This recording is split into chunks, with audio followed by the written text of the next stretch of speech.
கர்த்தருக்கு ஸ்தோத்திரம். மீண்டுமாய் உங்கள் அனைவரையும் சந்திப்பதில் நான் மிகவும் சந்தோஷப்படுகிறேன். இந்த நாளிலும் இந்த செய்தியை கேட்டுக்கொண்டு இருக்கிற உங்கள் ஒவ்வொருவருக்காக நான் கர்த்தரை துதிக்கிறேன். இந்த நாள் செய்தியின் மூலம் கர்த்தர் நம் ஒவ்வொருவரையும் ஆசீர்வதிப்பாராக. எல்லாரும் ஜெபத்தோடு கூட நான் கர்த்தருடைய வார்த்தைக்கு நேராய் கடந்து செல்லுவோம். இந்த இரவு வேளையில நான் தியானிப்பதற்கு ஆதாரமாக ரோமர் 12ஆம் அதிகாரம் 12வது வசனத்தை நாம் எடுத்துக்கொள்ளலாம். நம்பிக்கையிலே சந்தோஷமாயிருங்கள், உபத்திரவத்திலே பொறுமையாயிருங்கள், ஜெபத்திலே உறுதியாய் தரித்திருங்கள். இங்கே பவுல் பரிசுத்தவான்களுக்கும் அழைக்கப்பட்டவர்களுக்கும் எழுதுகிறதாவது என்று சொல்லி நாம் முதல்ல பார்க்கிறோம். நம்முடைய ஆவிக்குரிய ஜீவியத்திற்கு, கிறிஸ்தவ வாழ்க்கைக்கு பயனுள்ள அநேக சத்தியங்களை அவர் இங்கே சொல்லுகிறார். இந்த 12வது வசனத்துல நம்பிக்கையிலே சந்தோஷமாயிருங்கள், உபத்திரவத்திலே பொறுமையாயிருங்கள், ஜெபத்திலே உறுதியாய் தரித்திருங்கள். 3 காரியங்களை சொல்லுகிறார். இந்த 3 காரியங்களையும் இந்த வேளையெல்லாம் நான் தியானிக்க போகிறோம்.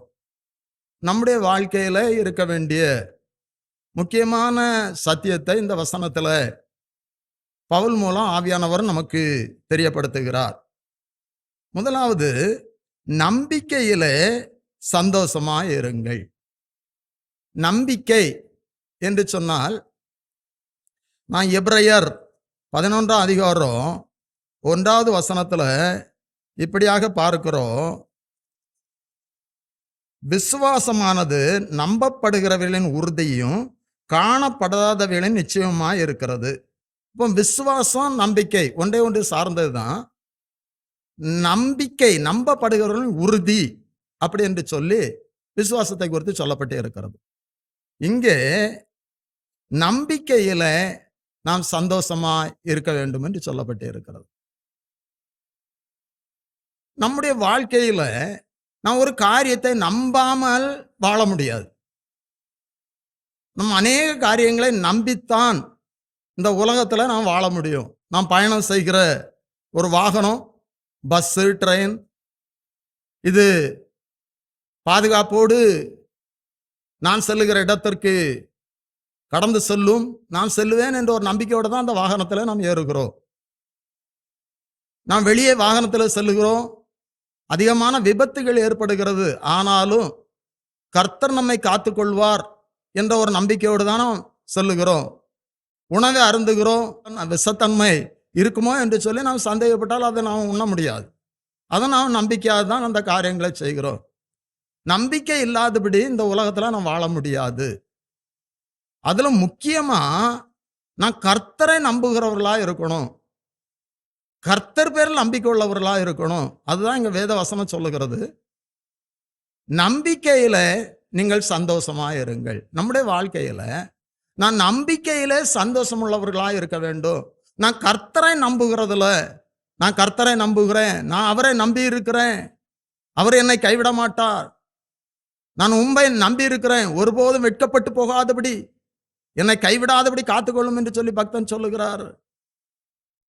நான் உம்மை நம்பி இருக்கிறேன் என்று சொல்லி அநேக இடங்களில பக்தர்களுடைய வார்த்தையை நான் படிக்க முடியும். அன்பான தேவனுடைய பிள்ளைகளே, இந்த நாளில இந்த வசனத்தின் முதற் பகுதி சொல்லுகிறது, நம்பிக்கையிலே சந்தோஷமாயிருங்கள். அதற்கு உதாரணமாக சாத்ராக், மேஷாக், ஆபேத்நேகோ என்பவர்களுடைய விசுவாசம், நம்பிக்கை நமக்கு ஒரு மாதிரியாய் காணப்படுகிறது. அங்கே பொற்சிலையை வணங்காவிட்டால் தீச்சுளையில் போடப்படுவீர்கள் என்று சொல்லி ராஜாவின் உத்தரவு. இப்பொழுது கீத வாத்தியங்கள் இசைக்கப்படும் பொழுது அவர்கள் அதை வணங்கவில்லை. அது ராஜாவுக்கு தெரியப்படுத்தப்படுகிறது. மீண்டும் ஒரு சான்ஸ் அவர்களுக்கு கொடுக்கப்படுகிறது. அதற்கு அவர்கள் சொன்ன காரியம், ராஜாவே, நாங்கள் உமக்கு உத்தரவு சொல்ல அவசியம் இல்லை, நாங்கள் ஆராதிக்கிற தேவன் எங்களை விடுவிப்பார் அப்படி என்று சொல்லி அவர்கள் மிகவும் சாட்சியாய், மிகவும் உறுதியாய், மிகவும் விசுவாசமாய் ராஜாவிடத்தில் பேசுகிறார்கள். நாங்கள் ஆராதிக்கிற எங்கள் தேவன் விடுவிப்பார். விடுவியாமற் போனாலும் அது அவிசுவாசமான வார்த்தை அல்ல, கர்த்தர் எங்களை விடுவிப்பார் என்கிற ஒரு விசுவாசமான வார்த்தை தான் அவருடைய உறுதியின் வெளிப்பாடு. அது அப்படிப்பட்டதான ஒரு உறுதியோடு காணப்பட்டார்கள். நான் அதுல முக்கியமாய் உங்களுக்கு சொல்லுகிற ஒரு செய்தி என்ன என்று சொன்னால், இந்த வசனத்திற்கு ஆதாரமாய் உங்களுக்கு நினைவுபடுத்துகிற வார்த்தை என்ன என்று சொன்னால், 3ஆம் அதிகாரம் 28வது வசனத்துல, தானியேல் 3ஆம் அதிகாரம் 28வது வசனத்துல, ராஜா இப்பொழுது அந்த தீச்சூளையில 4 பேர் உலாவுகிறதை ராஜா பார்க்கிறார். ஒருவருடைய சாயல் தேவ தூதனுடைய சாயல் போல இருக்கிறது. அவர் பிரமித்து ஊழியக்காரர்களை அழைத்து இந்த காரியத்தை சொல்லுகிறார். இப்பொழுது சாத்ரா மேசா ஆபேத்நேகோ வெளியே வருகிறார்கள். அவருடைய தலையில் உள்ள மயிறு கூட கருகவில்லை என்று சொல்லப்பட்டு இருக்கிறது. இப்போ ராஜா சொல்லுகிற ஒரு காரியம் 3ஆம் அதிகாரம் 28வது வசனம், தானியேல் 3:28. அப்பொழுது நேபுகாத்நேச்சார் வசனித்து, சாத்ரா மேசா ஆபேத்நேகோ என்பவர்களுடைய தேவனுக்கு ஸ்தோத்திரம், அவர்கள் தங்களுடைய தேவனை தவிர வேறொரு தேவனையும் சேவித்து பணியாமல் அவரையே நம்பி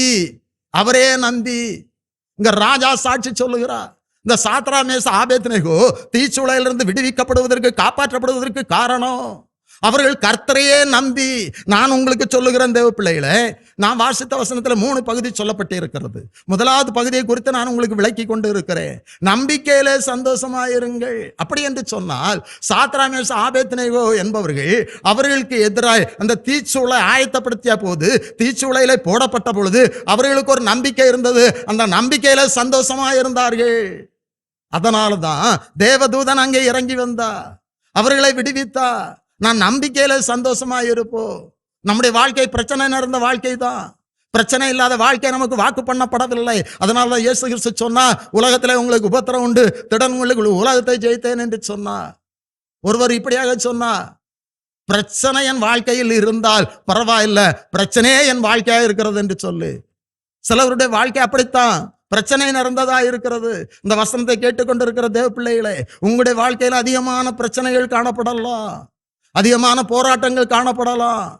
ஆனால் நீங்கள் இந்த நாட்களில் நம்பிக்கையிலே சந்தோஷமாய், கர்த்தர் என்னை விடுவிப்பார், கர்த்தர் என் பிரச்சனையிலிருந்து எனக்கு ஒரு விடுதலை தருவார் என்று சொல்லி நம்பிக்கையிலே சந்தோஷமாய் இருக்க வேண்டும். இல்லைன்னு சொன்னா நான் உள்ளத்துல ஒரு சமாதானத்தை பெற்றுக்கொள்ள முடியாது. நம்முடைய உள்ளம் எப்பொழுதும் பாரம் நிறைந்ததாய் காணப்படும். நம்முடைய உள்ளம் எப்பொழுதும் துக்கம் நிறைந்ததாய் காணப்படும். நான் நம்பிக்கையில ஒரு சந்தோஷம் உள்ளவர்களாய் காணப்பட வேண்டும். இங்க சாத்ராக் மேசா நம்பிக்கையில அவர்கள் சந்தோஷம், அவர்களுக்கு ஒரு நம்பிக்கை, அவர்களுக்கு ஒரு அதன் மூலம் ஒரு சந்தோஷம். இந்த தீச்சூளை என்ன செய்யும்? இந்த தீச்சூளையை பார்க்கிறோம், என் தேவன் பெரியவர்.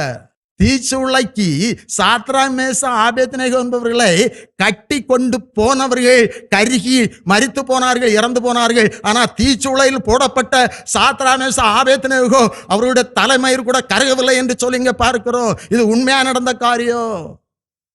சரித்திர ஆசிரியர்கள், புதைப்பொருள் ஆராய்ச்சியாளர்கள் தீச்சூளையை கண்டுபிடித்திருக்கிறார்கள். இது உண்மையான காரியம். தீச்சூளை 7 மடங்கு சூடாக்கப்பட்டது. ஆனால் நம்பிக்கையில அவர்களுக்கு ஒரு சந்தோஷம் இருந்தது. நம்பிக்கையில சந்தோஷமாயிருங்கள். என்ன ஒரு காரியத்தை கூட நான் உங்களுக்கு சொல்ல விரும்புகிறேன். மோசேயை குறித்து நாம் அறிந்திருக்கிறோம். மோசே பிறந்த பொழுது பிறந்த பிள்ளைகள் எல்லாம் கொல்லப்பட வேண்டும் என்று சொல்லி ராஜ உத்தரவு. அந்த சூழ்நிலையில 3 மாதம் வரை மோசே ஒளித்து வைக்கப்பட்டார். தொடர்ந்து பெற்றோர் அவரை காப்பாற்ற முடியாத சூழ்நிலையில நதியில் விடப்பட்டது. பார்வோனுடைய குமாரத்தி அந்த பிள்ளையை கண்டு அதை எடுத்த சூழ்நிலையில மிரியாம் இந்த பிள்ளை வளர்ப்பதற்கு, பால் ஊட்டுவதற்கு ஒரு தாயை கூட்டிக் கொண்டு வரட்டுமா என்று சொல்லி மோசையினுடைய தாயை அழைத்து சென்று, இப்போ மோசை தாயினிடத்தில் வளர்க்கப்படுகிறான். குறித்த நாட்கள் அரண்மனையில கொண்டு விடப்படுகிறான். அரண்மனையில விடப்பட்ட போது பார்வோனுடைய குமாரத்தின் மகன் என்கிற அந்தஸ்தில் வாழ்ந்து கொண்டிருக்கிறான். எபிரேயர் 11ஆம் அதிகாரம் 24வது வசனத்துல இருந்து நாம் படிக்கும்போது, விசுவாசத்தினாலே மோசே தான் பெரியவனான போது பார்வோனுடைய குமாரத்தின் மகன் எனப்படுவதை வெறுத்து அநித்தியமான பாவ சந்தோஷங்களை அனுபவிப்பதை பார்க்கிறோம். தேவனுடைய ஜனங்களோட துன்பத்தை அனுபவிப்பதே தெரிந்து கொண்டு இனி வரும் பலன் மேல் நோக்கமாயிருந்து, அதை தான் நான் உங்களுக்கு சொல்ல விரும்புகிறேன். அரண்மனையில் பல வசதிகள் உண்டு. இளவரசன்கிற அந்தஸ்தோடு மோசே வாழ்ந்து கொண்டு இருக்கிறார். ஆனால் அது அநித்தியமான பாவ சந்தோஷம் என்று சொல்லுகிறார். இந்த உலக பிரகாரமான சில காரியங்கள் நம்மை சந்தோஷப்படுத்தலாம். ஆனால் வேத வசனத்தின் மூலம் சொல்லுகிறேன், அதெல்லாம் அநித்தியமான பாவ சந்தோஷம். நமக்கு மெய்யான ஒரு சந்தோஷம் இருக்கிறது. அது பரலோகத்தில் நமக்கு வைக்கப்பட்டு இருக்கிறது. நான் எல்லாரும் ஒரு நாள் இயேசு கிறிஸ்துவோடு கூட பரலோகத்தில் ஆளுகை செய்வோம், அவரோடு கூட அங்கே நான் இருப்போம். அதுதான் நமக்கு ஒரு பெரிய சந்தோஷம். இதெல்லாம் அநித்தியமான பாவ சந்தோஷம். இங்கே மோசே இனி வரும் பலன் மேல் நோக்கமாயிருந்து இந்த ஒரு நம்பிக்கை, இந்த நம்பிக்கையில ஒரு சந்தோஷம் இருந்து அதனால அரண்மனை அவர் வெறுத்தார். இஸ்ரவேல் ஜனங்களோடு பாடுகளை அனுபவித்தார் என்று சொல்லி பார்க்கிறோம். இப்படிப்பட்டதான ஒரு அனுபவத்தை இந்த நாட்களில் கர்த்தர் நம்மிடத்தில் எதிர்பார்க்கிறார். நம்பிக்கையில நாம் சந்தோஷம் உள்ளவர்களாய் காணப்பட வேண்டும். நான் நம்பிக்கையில சந்தோஷமாய் இருக்க வேண்டும் என்று சொல்லி கர்த்தர் எதிர்பார்க்கிறார். அதனாலதான் இங்கே சொல்லப்பட்டு இருக்கிறது, நம்பிக்கையிலே சந்தோஷமாயிருங்கள். இரண்டாவதாக உபத்திரவத்திலே பொறுமையாயிருங்கள். உபத்திரவத்திலே பொறுமையாயிருங்கள். நமக்கு எல்லாம் சாதகமா இருக்கும்போது நம்ம பொறுமையா இருக்கிறது பெரிய காரியம் அல்ல. உபத்திரவத்திலே பொறுமையா இருக்க வேண்டும் என்று சொல்லப்பட்டு இருக்கிறது. இது கொஞ்சம் கடினமான காரியம். நான் ஒரு சபை ஊழியக்காரனா இருக்கிற காரணத்தினால் அடிக்கடி கோபம் வராதுன்னு சொல்றவங்க எல்லாம் அல்லேலூயா சொல்லுங்க அப்படின்னு சொல்லுவேன். ஒரு சத்தமும் காணாது. பொறுமைக்கு ஆப்போசிட் கோபம். கோபம் இல்லாமல் இருந்தாதான் பொறுமையா இருக்க முடியும். இந்த வார்த்தையை கேட்டுக்கொண்டு இருக்கிற தேவ பிள்ளைகளை, உங்களுடைய வாழ்க்கையிலும் பொறுமை எப்படி இருக்கிறது என்று சொல்லி உங்களுக்கு தான் தெரியும், கர்த்தருக்கும் தெரியும். நான் கர்த்தருடைய பிள்ளைகளாகிய நான் நீடிய பொறுமை உள்ளவர்களா இருக்க வேண்டும் என்று சொல்லி கலாத்தியர் 5:22 சொல்லப்பட்டிருக்கு. ஆவிக்குரிய கனிகள் 9 அதுல முக்கியமானது நீடிய பொறுமை. பொறுமை மட்டுமல்ல, நீடிய பொறுமை. நன்றாய் புரிந்து கொள்ளுங்கள். இந்த வசனத்துல 3 பகுதி சொல்லப்பட்டு இருக்கிறது. நம்முடைய வாழ்க்கையில இந்த 3ஐயும் கை கொள்வோம் என்று சொன்னால் நாம் பெரிதான ஒரு ஆசீர்வாதத்தை பெற்றுக்கொள்ள முடியும். முதலாவது, நம்பிக்கையிலே சந்தோஷமா இருக்க வேண்டும். இரண்டாவது, உபத்திரவத்துல பொறுமையா இருக்க வேண்டும். நமக்கு எல்லாம் சாதகமா இருக்கும்போது, நாம் விரும்புகிறது நடக்கும்போது நாம் பொறுமையா இருக்கிறது ஒன்றும் பெரிய காரியம் அல்ல. அது உலக மனிதர்களும் இருப்பார்கள். நாம் உபத்திரவத்திலே பொறுமையா இருக்க வேண்டும். உபத்திரவத்திலே பொறுமையா இருக்க வேண்டும். நமக்கு உபத்திரங்கள் வரும்போது நம்முடைய வாழ்க்கையில நாம் பொறுமையை வெளிப்படுத்த வேண்டும். அதன் நீடிய பொறுமை. நான் அநேகர் சொல்லுகிறதை கேட்டு இருக்கிறேன், பொறுக்க மட்டும் தானே பொறுக்க முடியும். அப்படி அல்ல. வேதம் நம்மிடத்தில் எதிர்பார்க்கிற, கர்த்தர் நம்மிடத்தில் எதிர்பார்க்கிறது ஆவிக்குரிய கனிகளிலே சொல்லப்பட்டு இருக்கிற அந்த நீடிய பொறுமை நம்முடைய வாழ்க்கையில இருக்க வேண்டும் என்று சொல்லப்பட்டு இருக்கிறது. அதனால்தான் எபிரேயர் 10:36 கூட இப்படியாய் சொல்லுகிறது, நீங்கள் தேவனுடைய சித்தத்தின்படி செய்து வாக்குத்தத்தம் பண்ணப்பட்டதை பெறும்படிக்கு பொறுமை உங்களுக்கு வேண்டியதாக இருக்கிறது. கர்த்தர் வாக்குத்தத்தம் பண்ணப்பட்டதை பெற்றுக்கொள்ள வேண்டும் என்று சொன்னால் நமக்கு பொறுமை வேண்டும் என்று சொல்லி அங்கே வசனம் சொல்லுகிறது. கர்த்தருடைய ஆசீர்வாதத்தை பெற்றுக்கொள்ள வேண்டும் என்று சொன்னால் நம்முடைய வாழ்க்கையிலே பொறுமை காணப்பட வேண்டும். பொறுமை காணப்பட வேண்டும். வேதத்திலிருந்து நான் இதற்கு முக்கியமா யோபுவை, கடந்த செய்தியிலும் கூட யோபுவை குறித்து நாம் தியானித்தோம். யோபுடைய வாழ்க்கை நமக்கு அநேக காரியங்களுக்கு சாட்சியா இருக்கிறது. யோபனுடைய பொறுமையை குறித்து யாக்கோபு ஆக்கியோன் இப்படி எழுதுகிறார். யாக்கோபு 5:11 இதோ பொறுமையா இருக்கிறவர்களை பாக்கியவான்கள் என்கிறோமே, யோபின் பொறுமையை குறித்து கேள்விப்பட்டு இருக்கிறீர்கள், கர்த்தருடைய செய்கையின் முடிவையும் கண்டிருக்கிறீர்கள், கர்த்தர் மிகுந்த உருக்கமும் இரக்கம் உள்ளவராயிருக்கிறாரே. இங்கே வேதம் யோபனுடைய பொறுமையை குறித்து சாட்சி எடுக்கிறது. மிகவும் ஓத்தரப்பட்டா, மிகவும் சோதிக்கப்பட்டா, அந்த சோதனையில அவர் பொறுமையா இருந்தார் என்று சொல்லி இங்க வேதம் நமக்கு சொல்லுகிறது. இன்றைக்கு நம்முடைய வாழ்க்கையில பிரச்சனைகள் வரும்போது, நம்முடைய வாழ்க்கையில அநேக நெருக்கங்கள் வரும்போது நாம் எப்படி இருக்கிறோம்? எப்படியாக ஒரு உதாரணம் சொல்லுவார்கள். ஒரு சபைக்கு சென்று கொண்டு இருக்கிற ஒரு சகோதரி, வசனத்தை அதிகமாய் கேட்கிற வாஞ்சிக்கிற ஒரு சகோதரி, ஊழியர் இடத்துல ஒரு நாள் சொன்னாங்களாம், பாஸ்டர், என்னுடைய கணவர் என்ன ரட்சிக்கப்படல, அவர் இரவு வீட்டிற்கு வரும்போது குடித்து கொண்டு வருகிறாரு,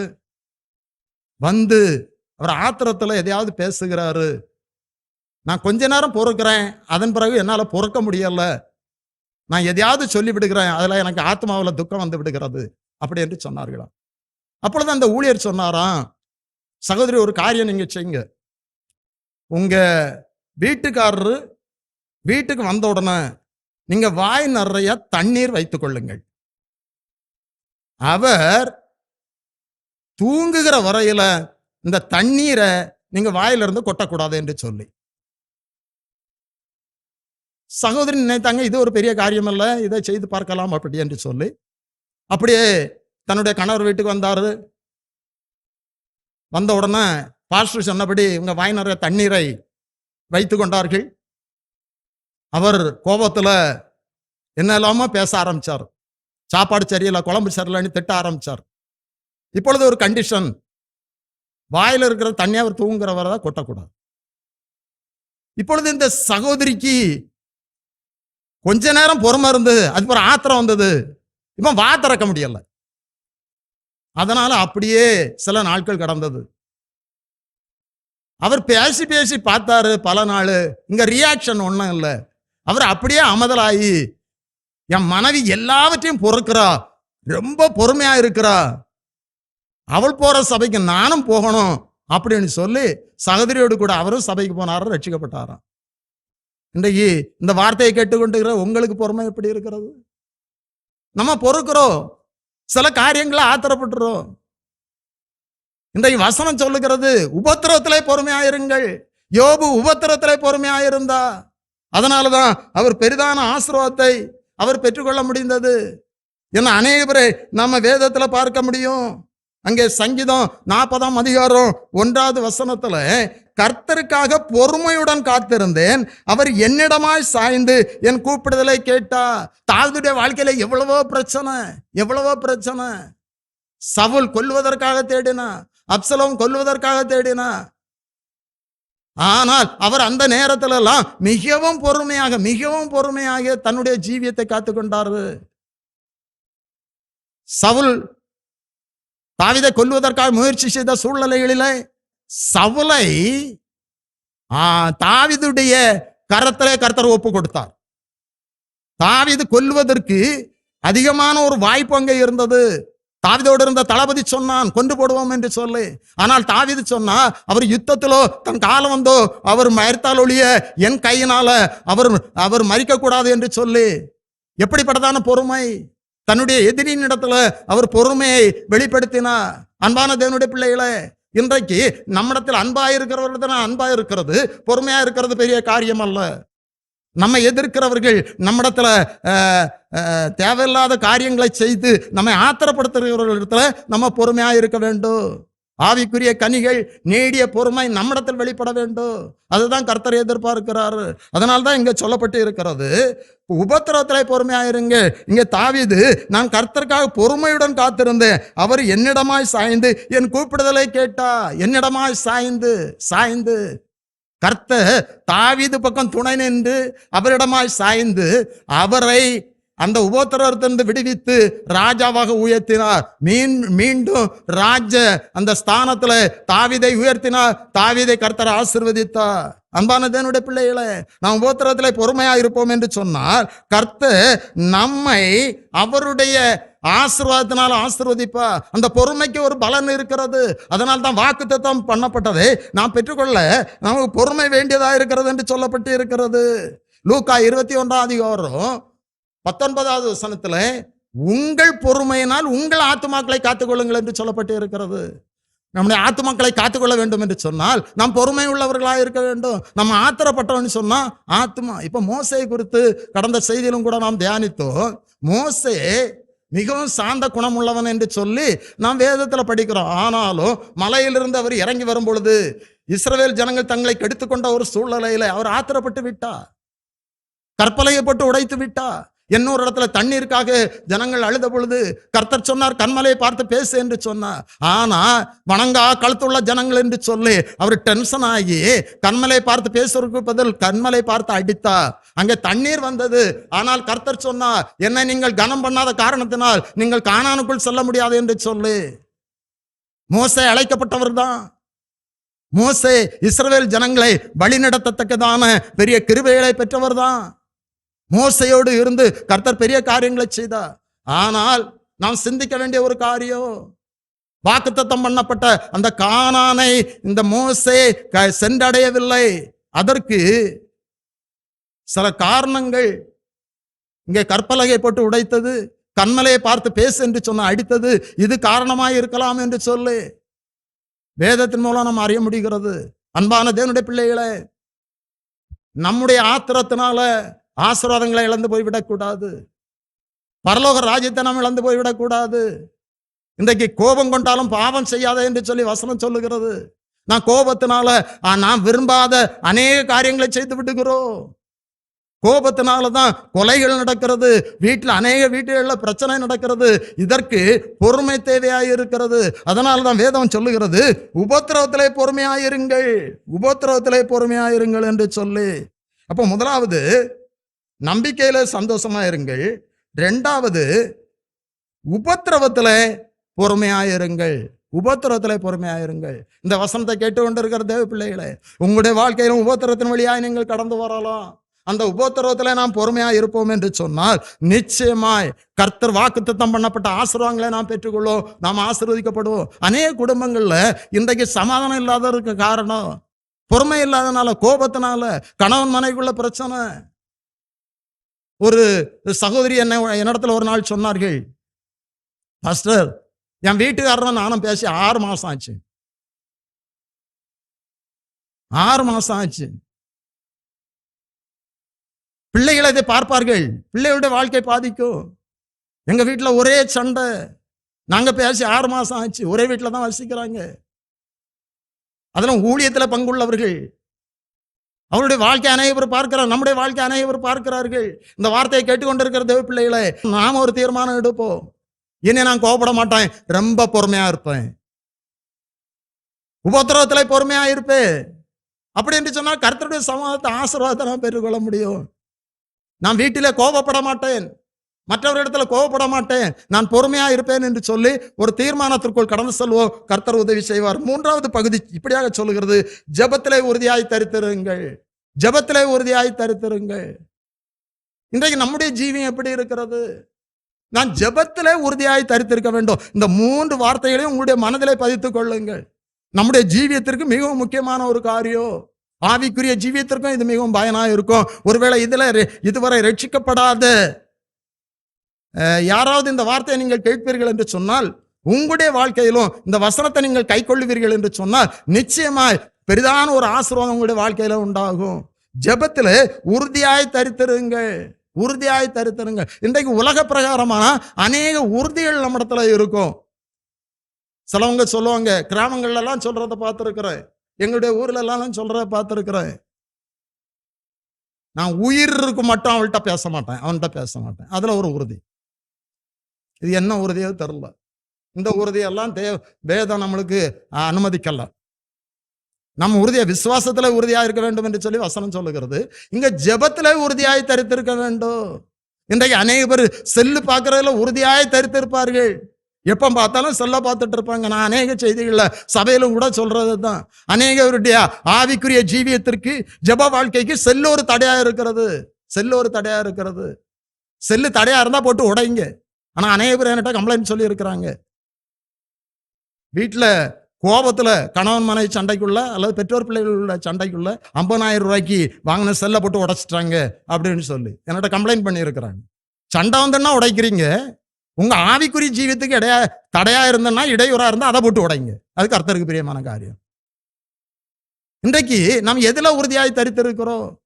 ஜெபத்துல உறுதியாய் தரித்திருக்க வேண்டும். இன்றைக்கு கர்த்தருடைய ஆசீர்வாதத்தை பெற்றுக்கொள்ள வேண்டும் என்று சொன்னால், அநேக பேர் கர்த்தருடைய ஆசீர்வாதத்தை விரும்புகிறாங்க, ஆனா ஆசீர்வாதத்தை பெறக்கூடிய காரியங்களை செய்ய தவறி விடுகிறார்கள். நான் கர்த்தருடைய ஆசீர்வாதத்தை பெற்றுக்கொள்ள வேண்டும் என்று சொன்னால், கர்த்தர் சொன்னதை நான் செய்யணும். நான் செய்ய வேண்டியதை செய்யும் போதுதான் கர்த்தர் செய்ய வேண்டியதை செய்வார். நான் எப்பொழுதும் சொல்லுகிற ஒரு காரியம் தான், இங்க ஜெபத்துல உறுதியாய் தரித்திருக்க வேண்டும். இதற்கு தானியேலை குறித்து நாம் நன்றாய் அறிந்திருக்கிறோம், பல செய்திகளை தியானித்திருக்கிறோம். தானியேலோடு பணி செய்தவர்கள் அவரை குற்றம் கண்டுபிடிக்க முயற்சி செய்தார்கள், முடியவில்லை. இவனுடைய தேவனுடைய காரியத்தினாலதான் இவனை குற்றம் கண்டுபிடிக்க வேண்டும் என்று சொல்லி ராஜாவிடத்துல தந்திரமா ஒரு காரியத்தை சொன்னார்கள்.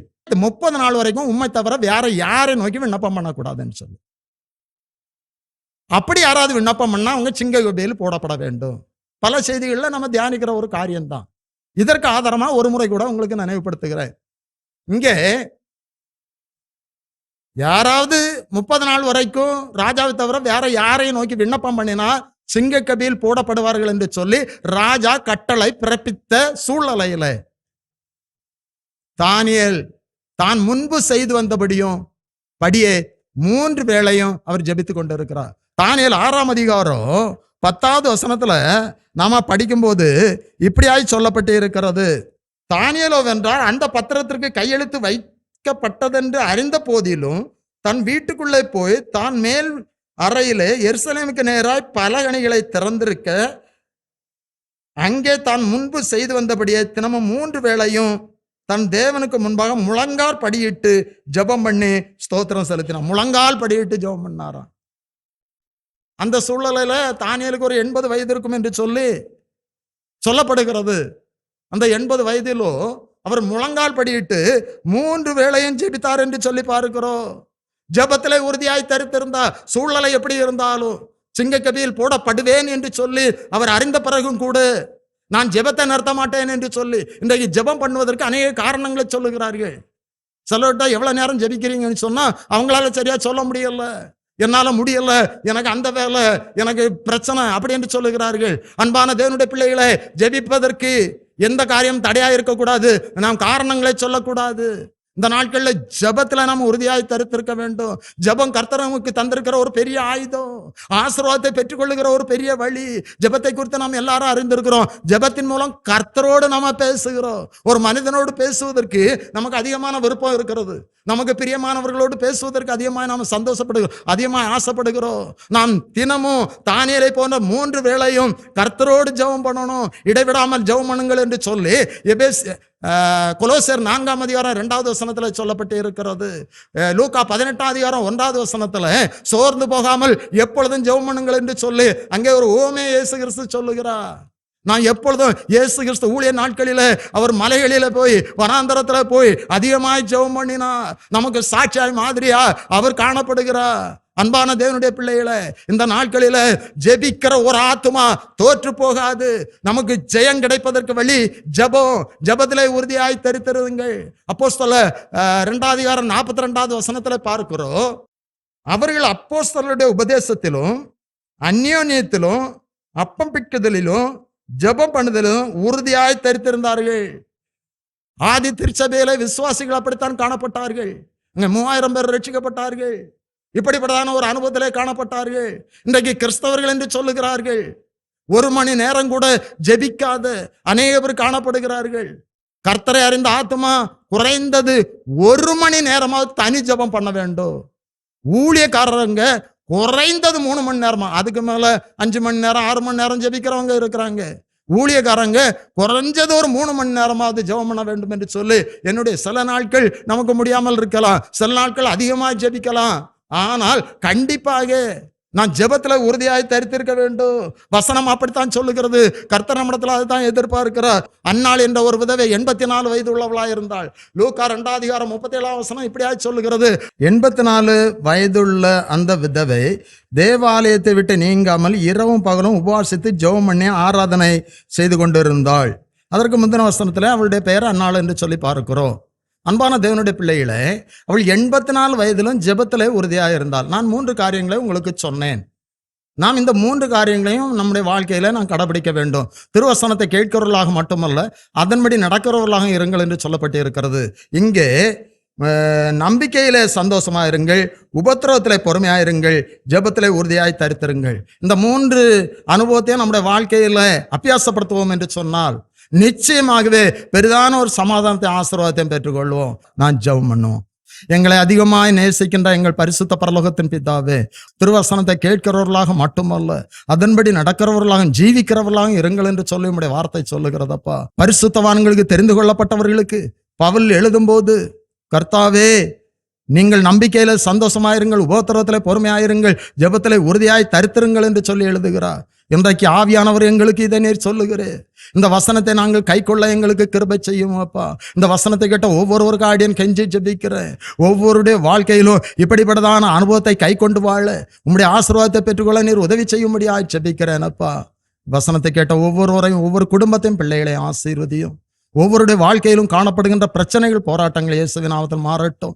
இன்று முதல் நான் உங்களை ஆசீர்வதிப்பேன் என்று சொன்ன கருத்து இந்த இரவு வேளையில இந்த வார்த்தை கேட்ட ஒவ்வொருவரையும் கர்த்தாவே நீர் தொட்டு ஆசீர்வதியும் அற்புதம் செய்யும். உம்முடைய நாமத்தை மகிமைப்படுத்தும். மீட்பர் இயேசு கிறிஸ்துவின் ஜெபிக்கிறோம் நல்ல பிதாவே, ஆமென்.